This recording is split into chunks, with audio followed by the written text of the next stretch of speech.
Davos ya no tiene la importancia que tenía en el pasado. Quizás sea un buen lugar hoy en día para que la gente aprenda cosas.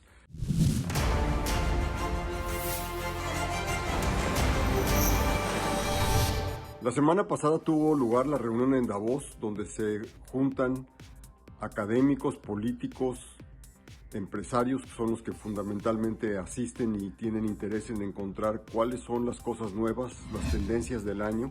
Ahí es donde se reúnen los políticos, los gobernantes que toman decisiones con los empresarios que tienen que decidir qué invertir, dónde invertir y qué va a pasar en el futuro.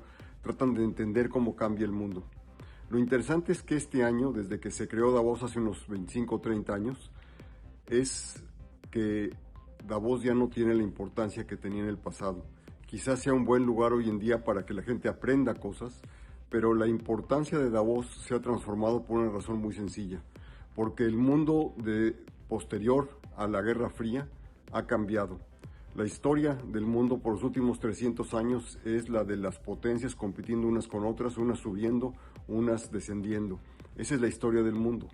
Pero después de la Segunda Guerra Mundial, donde emergió una potencia mundial fundamental, Estados Unidos, y luego la Unión Soviética, que equiparó a Estados Unidos y se convirtieron, entre los dos crearon la Guerra Fría, el mundo se dividió en zonas de influencia, pero luego del fin de la Guerra Fría, pasamos a lo que algunos han llamado un poco peyorativamente la superpotencia Estados Unidos. Estos últimos 30 años esa ha sido la característica fundamental, pero todo el mundo sabemos que esto ya no es el caso.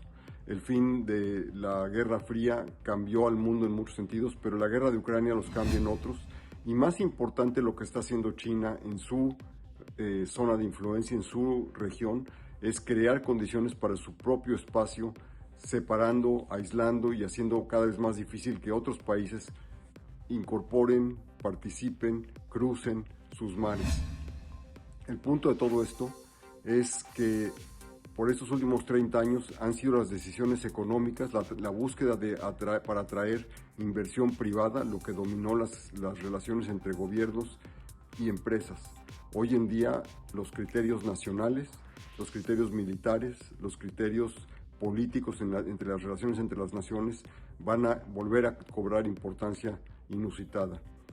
Esto no quiere decir que regresamos a la época la hiperpotencia americana o a la época de la Guerra Fría, por una razón muy sencilla, porque la razón por la que todo cambió no nada más fue porque desapareció la Unión Soviética, sino porque aparecieron tecnologías de la información, porque apareció Internet, porque aparecieron toda la clase de medios que permiten que todo el mundo se comunique. Hoy en día el concepto mismo de soberanía se ha visto alterado, porque hay muchísimo valor, por ejemplo, en software que se puede mandar por un correo electrónico, y ya con eso pasó una frontera, y sin embargo nadie se dio cuenta que esto ocurrió. En ese sentido, vamos a tener una época con mucho mayor equilibrio entre lo político y lo económico. En vez de que domine lo económico, vamos a tener un equilibrio entre lo político y lo económico. Es un cambio muy importante, pero no es un regreso al pasado. Es una nueva etapa en la que estamos entrando, que quién sabe cuánto dure, pero que va a impactar nuestras vidas en todos los sentidos.